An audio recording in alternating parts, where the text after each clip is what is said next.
Hi, I'm Ben Janoka. I'm Dan Davis. I'm Brett Taylor. And I'm Shannon Riley. Welcome back to Creative County Coverage. So for the past month, we've been traveling up and down Newcastle County, covering events focused on African American history. Now this is our second and final episode for the month of February. That's right, and we covered events such as African Americans in the Civil War, the Black Women's Movement, and a free screening of Selma. All of these events were hosted at our beautiful public libraries.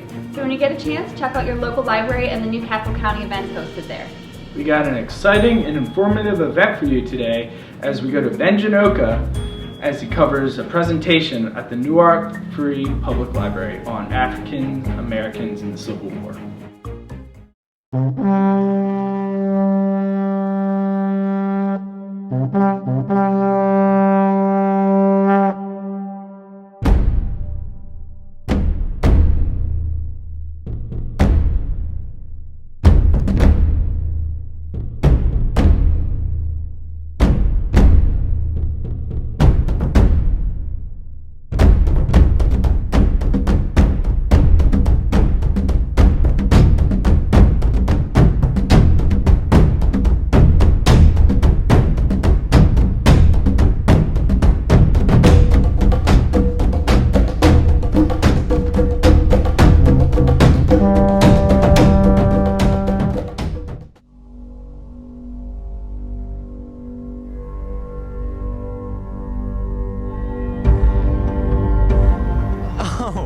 Hi, I didn't see you there. I'm here at the Newark Free Library with my friend Brett Taylor, and we're going to be covering glory and a presentation about African Americans during the Civil War. Let's go check it out. During that unpleasantness that we call the Civil War in the United States. Now, William Owen, who I'm William Owen. William Owen was actually a freedman from Milford, Delaware, who enlisted in the 54th Massachusetts.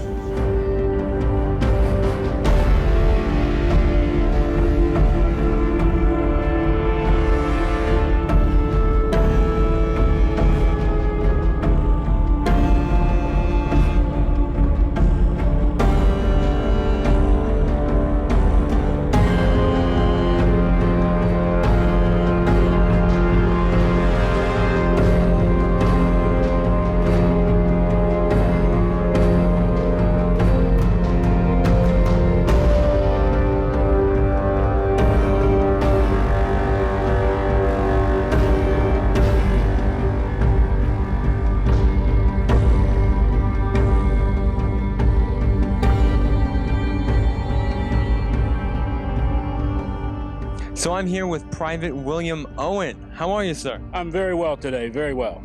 Can you tell me why you've come to the Newark Free Library today? I've actually come today to tell the true story behind the movie Glory, to talk about the 54th Massachusetts and actually give the people some facts that they probably didn't know. More than 200 men from the state of Delaware were members of the 54th Massachusetts. Wow, I didn't know that at all. Yeah, not many people do. Down at the Delaware Historical Society, if you go in and actually look at where men were mustered, where they actually served, you can see the units.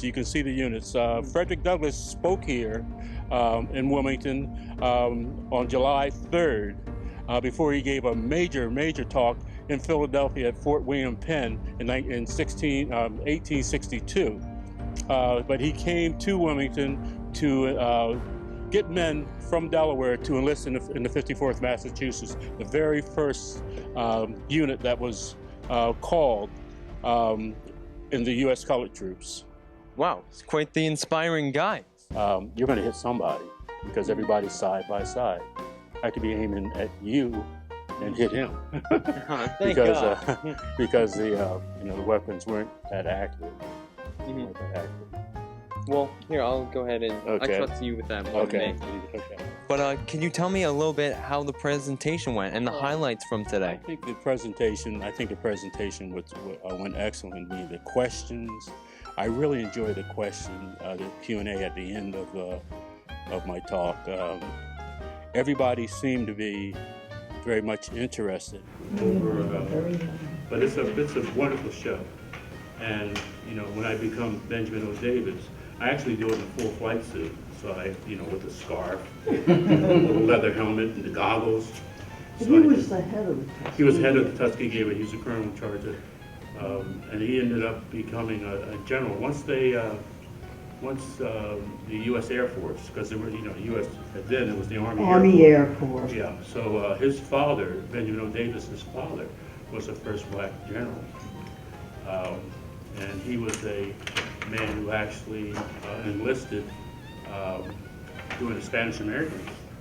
And a lot of times in school, you really don't get into real depth.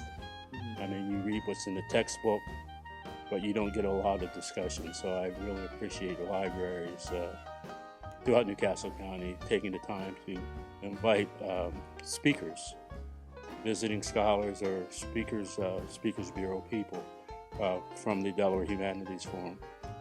Well, I personally learned a lot about the Civil War and African Americans' role in the Civil War today, and I found it really, really informative, and I had a great time attending this presentation.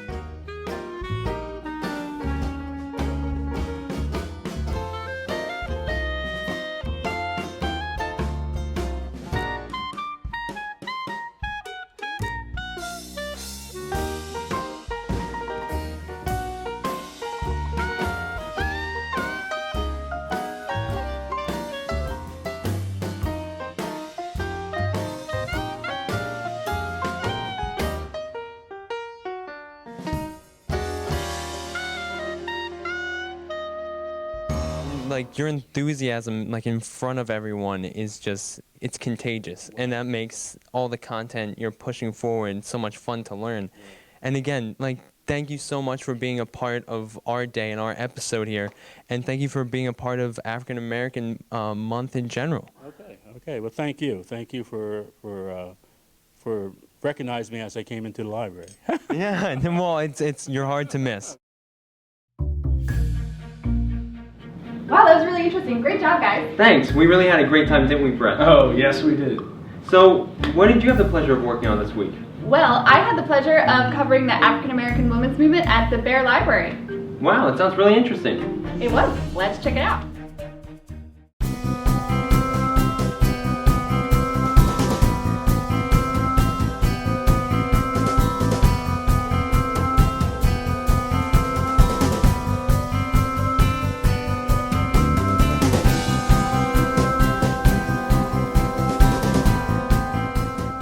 I am new to history, okay, and I just kind of walk through history and light bulbs go off. And most of the time I say to myself, how come I didn't know that? How come nobody taught me that? How come I missed that? So this is important history. Black History Month helps me to stay connected to my culture. It helps me to be able to teach my son. I have a 14-year-old son, and I want him to understand that Black history, I want him to understand his roots, and I want him to be able to walk away and grow up knowing the background in history. And the only way he will probably be able to learn that is from school, but also from me. So by me attending these type of forums, I'm able to go back and teach him some of the things that I've learned, and in that way he'll be able to continue that as he grows older as well. Because we have solved the problem, because women have the right to vote, we don't talk about women getting the right to vote anymore. But the history was there, and it was a long struggle for women to get the right to vote, and it was not as obvious back then as obvious as it is today. You wouldn't think the women's suffrage movement, you assume that it was all women, white women and colored women, but then when you dig into it and find out that Susan B. Anthony didn't have any white women in the organization, and that Mary Church Terrell was leading this other organization, it is an incredible story.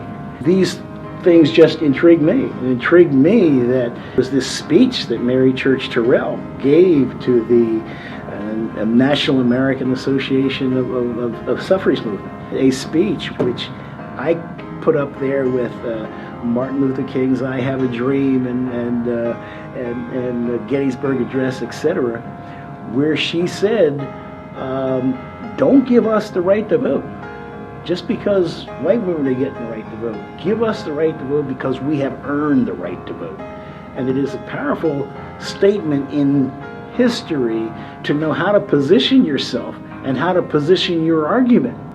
If we go back to JFK, who said, "Ask not what your country can do for you, but what you can do for your country." It's it's one of those moments where you say, "Hey, wow, this is important in terms of philosophy and the way I should be living my life."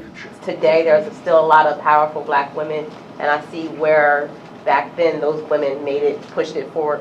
I know you saw the statistics, but black women are the highest when it comes to graduating from college. Right now, we're the highest in the country. So I think that these women here set the precedent for that. So. Sure. Well, Black History Month, again, brings a consciousness not only to African Americans who should know their history, but to all Americans who should know American history. It would get lost or get ignored, and more importantly, it would get assumed. And when we get into it, when we get into the muck, this was a struggle, this was a battle, this was, in some instances, folks got shot, killed, lynched. We hope that we are not at that stage on any problem going down the road. But all of us have to be concerned about what we say and the way we say it and what everybody else is saying, because this is painful history that we don't want to repeat. I have become more and more passionate about it because I am kind of the voice of this thing. I say, hey, this has got to get out there. How does it get out there? The struggles we're having today on education, and where do we put these priority schools, and where do we put the failing schools?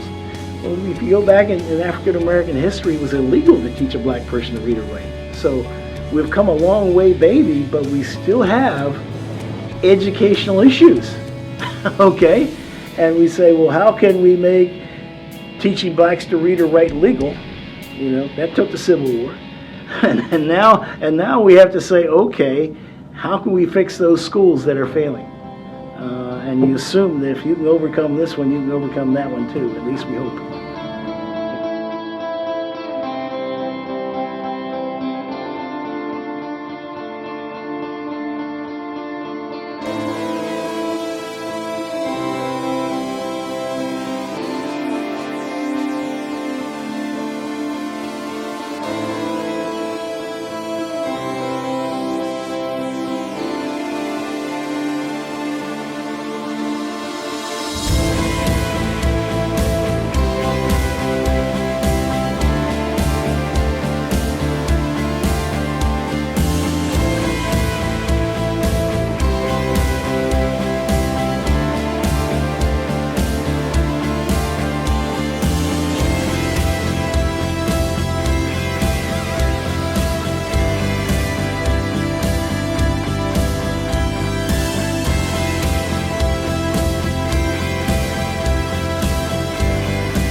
Oh, that was pretty interesting, Shannon. Yeah, it really was. I had a great time covering that inspiring event at the Bear Library.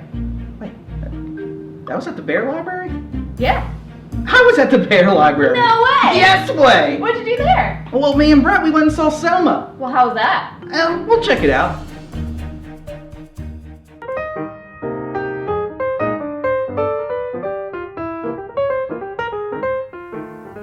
I'm Owen Thorne, and I work here at the Bear Library. I'm a library specialist in the Newcastle County Library System. Tonight we had our monthly movie for grown-ups night, and we screened the film Selma, last year's Academy Award Best Picture nominee, and we felt it was appropriate for Black History Month.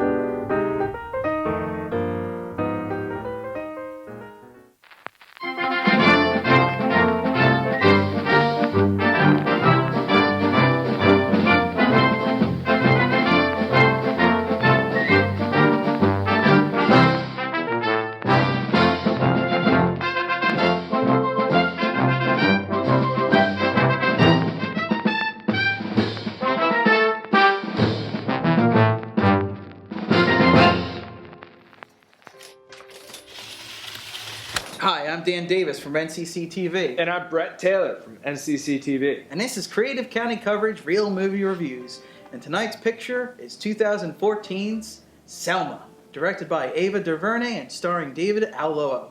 Now, this movie is about Martin Luther King and his journey to get the African Americans the right to vote in America. And Martin Luther King was one of the most inspirational speakers and civil rights activists of all time. And it's just a shame that this movie depicts him as a very dull and one-dimensional character.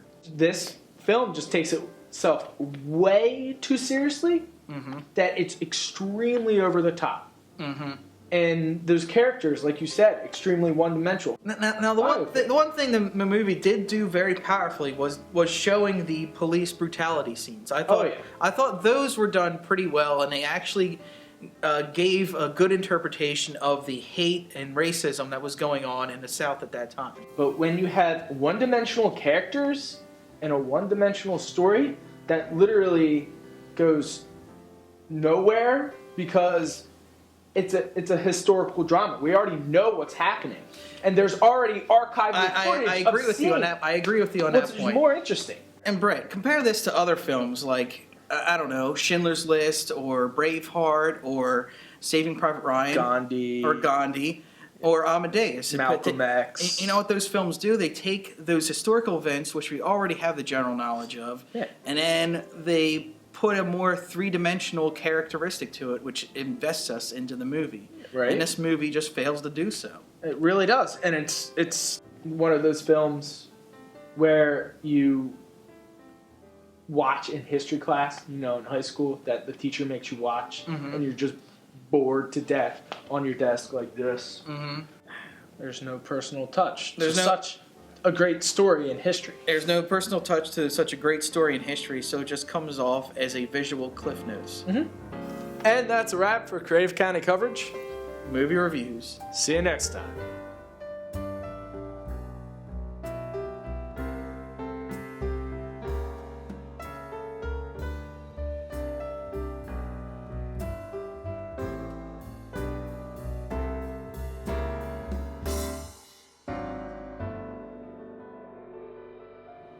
So did we have fun again this week, guys? Yeah, a lot of fun. Well, I definitely had a lot of fun again this week, and here's what we have upcoming on Creative County Coverage this month. So join us next week where we will be highlighting Newcastle's public library, from their Lego Club to Dr. Seuss's birthday to the establishment itself. Join me next month as we jam out with the Seven Rings Band at the Kirkwood Library for a St. Patty's Day celebration. Oh, hey guys. Creative County Coverage is about to get a little bit more creative as we head to the art studio. So grab your utensils as we find out just how colorful Newcastle County really is. I got to cover Rockwood Manor and Park. We got to go on a tour of this beautiful historic manor, and we learned a lot about activities and events you can do in the park.